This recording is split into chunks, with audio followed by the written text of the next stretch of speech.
जय हिंद दोस्तों आज की वीडियो में मैं आप सबसे बात करूंगा राजस्थान हाई कोर्ट एलडीसी के विषय में कि इसका रिजल्ट कब तक आ सकता है, टाइपिंग कब तक होगा, टाइपिंग के लिए आपको कितना समय दिया जाएगा, एक्सपेक्टेड कट ऑफ कितना हो सकता है और उसके साथ साथ अंत में यह भी बात करूंगा कि इस बार नॉर्मलाइजेशन में कितना फ़ायदा होगा, कितना अंक बढ़ सकता है और किस शिफ्ट वाले बच्चों को ज़्यादा फ़ायदा होने वाला है नॉर्मलाइजेशन में। आज के वीडियो में मैं इस सभी टॉपिक के विषय में आप सबसे बात करूंगा। तो मैं उम्मीद करता हूं कि आप सभी लोग इस वीडियो को लास्ट तक ज़रूर देखेंगे। दोस्तों, यदि आपको यह वीडियो अच्छा लगे तो इस वीडियो को लाइक ज़रूर कीजिएगा और अपने दोस्तों के साथ इस वीडियो को शेयर करना ना भूलिएगा। और उसके साथ ही साथ यदि आप इस यूट्यूब चैनल पे पहली बार आए हो तो इस चैनल को सब्सक्राइब ज़रूर कीजिएगा। दोस्तों, जैसा कि आप सबको पता होगा, जो राजस्थान हाई कोर्ट के एलडीसी की जो टोटल पोस्टों पे वैकेंसी आई थी उसकी संख्या 2756 थी और इसका 5 गुना बच्चों को बुलाया जाएगा। तो आप यह मान के चलिएगा कि 2756 का अगर हम 5 गुना करते हैं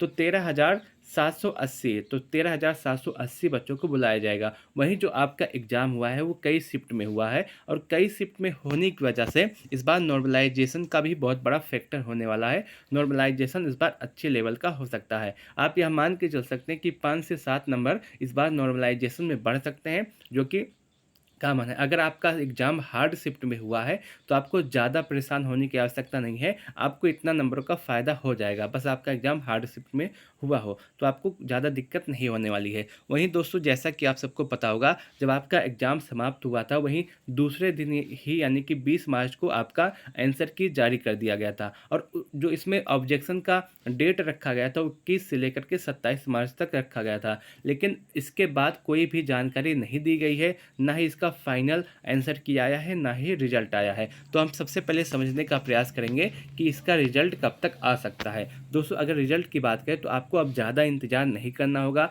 आप यह मान के चल सकते हैं कि मई के फर्स्ट वीक में आपका पूरा संभावना है। आप यह मान के चल सकते हैं 99% चांस है कि मई के फर्स्ट वीक में आपका रिजल्ट आ जाएगा। इससे ज़्यादा आपको इंतजार नहीं करना होगा। और वहीं अगर हम बात करें तो आपको टाइपिंग के लिए कितना समय दिया जाएगा, टाइपिंग आपका कब तक हो सकता है। तो आपका टाइपिंग है वो पूरी संभावना है कि जून मंथ में आपका टाइपिंग कंप्लीट हो जाएगा। इससे ज़्यादा समय आपका नहीं लगने वाला। तो आप यहाँ मान के चलिएगा कि मई के फर्स्ट वीक में आपका रिजल्ट आ जाएगा। रिजल्ट आपका फर्स्ट वीक ऑफ में। और वहीं जो आपका टाइपिंग है वो जून के आसपास होने वाला है। 10 से 15 जून के आसपास आपका टाइपिंग कंडक्ट हो जाएगा। इससे ज़्यादा समय नहीं मिलेगा। अगर आपका जो रिजल्ट है वो पूरी संभावना है, 99% चांस है कि आपका रिजल्ट मई के फर्स्ट वीक में जारी हो जाए। वही अगर हम बात करते हैं कि आपका स्कोर कितना हो तो आप टाइपिंग के लिए तैयारी करें, टाइपिंग पे जुट जाए, इसके विषय में बात करूं तो सबसे पहले बात करते हैं एक्सपेक्टेड कट ऑफ, यानी कि आपके टाइपिंग के स्कोर की। आपका टाइपिंग का कट ऑफ कितना जा सकता है।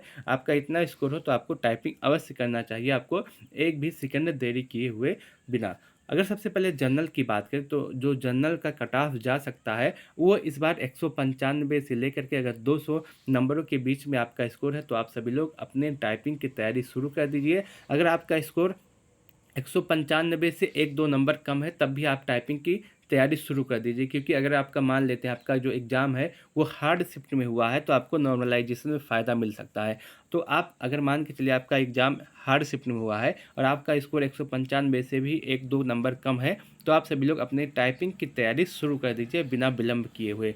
वहीं ओबीसी का जो कट ऑफ है इस बार 190 से 195 नंबर जा सकता है। अगर आपका स्कोर इतने नंबरों के आसपास है, इससे 1 या 2 नंबर कम है, तब भी आप अपने टाइपिंग की तैयारी शुरू कर दीजिए। वहीं ईडब्ल्यूएस की बात करें, यदि इस बार ईडब्ल्यूएस का जो कट ऑफ 185 से 190 के आसपास जा सकता है। अगर आपका स्कोर इतने नंबरों के आसपास है तो आप सभी लोग अपनी टाइपिंग की तैयारी शुरू कर दीजिए। वहीं 80 का कट ऑफ 180 से लेकर के 185 के बीच रहने वाला है। अगर आपका इतना स्कोर हो, इससे 1-2 नंबर कम है, तब भी आप अपने टाइपिंग की तैयारी शुरू कर दीजिए। वहीं एसटी का जो कट ऑफ है 117 से 175 के आसपास जाएगा। वहीं एमबीसी का जो कट ऑफ है 185 से लेकर के 190 नंबरों के आसपास जा सकता है। दोस्तों, यदि आपका स्कोर इतना नंबर हो या फिर इससे 1 या 2 नंबर कम है तब भी आप अपने टाइपिंग की तैयारी शुरू कर दीजिए।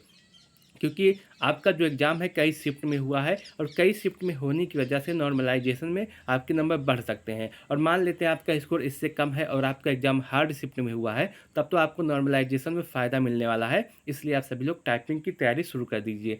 वहीं टीएसपी की जो कट ऑफ की बात करें तो आप इसी में से अपना 5 नंबर कम कर लीजिए, आपका टीएसपी का कट ऑफ आ जाएगा। आप सभी लोग उसके हिसाब से अपनी तैयारी को शुरू कर दीजिए। वहीं अब बात करते हैं टाइपिंग की। दोस्तों, आप किसी भी एग्ज़ाम में अपना टाइपिंग देना चाहते हैं, किसी भी एग्ज़ाम आप दिए हैं उसमें टाइपिंग है और उस टाइपिंग में नंबर मिलने वाले हैं, तो आपके लिए उस एग्ज़ाम का टाइपिंग बहुत ही ज़्यादा इम्पॉर्टेंट हो जाता है। हर उस एग्ज़ाम में जिस एग्ज़ाम में टाइपिंग के नंबर मिलते हैं, उस एग्ज़ाम में टाइपिंग सबसे ज़्यादा महत्वपूर्ण हो जाता है। और टाइपिंग को पकड़ने के लिए, टाइपिंग को पास करने के लिए आपके पास सिर्फ़ और सिर्फ़ 2 नियम होते हैं। एक पहला पहला कि आप सबसे पहले अपना एक्यूरेसी सही कर लीजिए और दूसरा स्पीड मेंटेन कर लीजिए। किसी भी एग्ज़ाम में किसी भी टाइपिंग को अगर आपको देना है, किसी भी एग्ज़ाम में टाइपिंग को देना है, एग्ज़ाम में ना सिर्फ वैसे अगर टाइपिंग को आपको देना है, टाइपिंग सीखना है, तो आपको सबसे पहले 2 बातों का ध्यान रखना पड़ेगा। एक आपका एक्यूरेसी और आपका एक स्पीड। अगर आपके पास एक्यूरेसी है, स्पीड नहीं है, तब भी आप टाइपिंग को नहीं पास कर पाएँगे। अगर आपके पास स्पीड है और एक्यूरेसी नहीं है, तब भी आप टाइपिंग को नहीं पास कर पाएँगे। और ये दोनों बहुत ही ज़्यादा महत्वपूर्ण है किसी भी टाइपिंग के लिए, स्पीड और एक्यूरेसी। और ये दोनों सिर्फ़ और सिर्फ़ एक चीज़ से आता है, वो आपका प्रैक्टिस। आप जितना ज़्यादा प्रैक्टिस करेंगे उतना ज़्यादा आपका स्पीड मेंटेन होगा और उतना ही आपका एक्यूरेसी भी सही होगा। इसलिए आप सभी लोग ज़्यादा से ज़्यादा प्रैक्टिस कीजिए, जितना हो सके उतना ज़्यादा प्रैक्टिस कीजिए। और मैंने आपको जो कट ऑफ बता दिया, अगर आपका स्कोर उसके आसपास है, तो आप सभी लोग अभी से अपनी टाइपिंग शुरू कर दीजिए। और टाइपिंग में 2 चीज़ें बहुत ज़्यादा महत्वपूर्ण होती है, मैंने बता दिया है, एक एक्यूरेसी और एक स्पीड। मान लेते हैं आपकी एक्यूरेसी सही है, एक्यूरेसी 100% है और आपका स्पीड नहीं है, 30 पर मिनट किसी एग्ज़ाम में माँगा है, 30 वर्ड पर मिनट किसी एग्ज़ाम में माँगा है और आपकी एक्यूरेसी है, वो स्पीड है वो 25 पर मिनट है, तो आप एग्ज़ाम से तुरंत ही बाहर हो जाएँगे। वही मान लेते हैं कि आपका जो एक्यूरेसी है और स्पीड है, आपका स्पीड जो है 35 वर्ड पर मिनट है, लेकिन आपकी एक्यूरेसी ज़्यादा नहीं है, आपकी 70% है, तब भी आप उस एग्ज़ाम में फ़ेल हो जाएँगे। इसलिए आप देखिए दोनों ही आपके लिए बहुत ही ज़्यादा इम्पॉर्टेंट है, स्पीड भी और एक्यूरेसी भी। और ये दोनों अगर आप जितना ज़्यादा प्रैक्टिस करेंगे, जितना ज़्यादा टाइपिंग करेंगे, उसी से आएगा। तो आप सभी लोग बिना कुछ सोचे अपनी टाइपिंग को अभी से शुरू कर दीजिए। और आप टाइपिंग कैसे कर सकते हैं? आपके पास बहुत ही ज़्यादा विकल्प है। आप सबसे बहुत सारे एप्लीकेशन है जिसके माध्यम से आप टाइपिंग सीख सकते हैं, तो वहाँ से भी आप अपनी टाइपिंग सीख सकते हैं। बहुत सारे एप्लीकेशन है, टाइपिंग मास्टर है, उसके अलावा बहुत सारे एप्लीकेशन हैं। उसके साथ ही साथ अगर आप देखें आपके पास एमएस वर्ड है, तो एमएस वर्ड पे आप जा कर के एक बुक खोल लीजिए, कोई भी बुक खोल लीजिए, कोई भी, और उसके अनुसार आप टाइपिंग करते चले जाइए, आपका टाइपिंग कुछ दिन में सही हो जाएगा। लेकिन आपको स्टार्टिंग में थोड़ा दिक्कत होगा, आप उस दिक्कत का अगर सामना कर गए तो आपको टाइपिंग में कोई दिक्कत नहीं होगा। अगर आप स्टार्टिंग में टाइपिंग शुरू किए होंगे तो आपको पता होगा आपकी उंगलियों में, आपके हाथों में आपका दर्द होने लगता है। लेकिन अगर आप उस टाइपिंग से, उस दर्द से पास हो गए, तो आपके टाइपिंग सही हो जाएगा। वहीं तीसरा जो सबसे अच्छा विकल्प है कि आप देखिए इस समय ऑनलाइन जाइए, तो बहुत सारे आप सर्च कर दीजिए Rajasthan high court LDC typing test, तो आपके पास बहुत सारे विकल्प आ जाएंगे, आप वहां से भी अपनी टाइपिंग को कर सकते हैं। तो आपके पास विकल्प बहुत है, बस आपको सीखना होगा, आपको शुरू करना होगा। एक बार अगर आप टाइपिंग शुरू कर दिए तो आपको ज़्यादा दिक्कत नहीं होने वाली है। वहीं जो आपका कट ऑफ है इसी के आसपास जा सकता है और आपका मई के फर्स्ट वीक में रिजल्ट आ जाएगा और जून में आपका टाइपिंग होने वाला है। मैं उम्मीद करता हूँ कि आपको यह छोटी सी जानकारी अच्छी लगी होगी। दोस्तों, यदि आपको यह जानकारी अच्छी लगी हो तो आप इस वीडियो को लाइक कर सकते हैं, अपने दोस्तों के साथ शेयर कर सकते हैं। यदि आप इस यूट्यूब चैनल पे पहली बार आए हों तो इसे सब्सक्राइब ज़रूर करें। उसके साथ ही साथ अगर आपके मन में कोई सुझाव हो, कोई सवाल हो, तो आप कमेंट सेक्शन के माध्यम से पूछ सकते हैं। मैं आपके प्रत्येक कमेंट का जवाब अवश्य दूंगा। वीडियो को लास्ट तक देखने के लिए आपका बहुत बहुत धन्यवाद।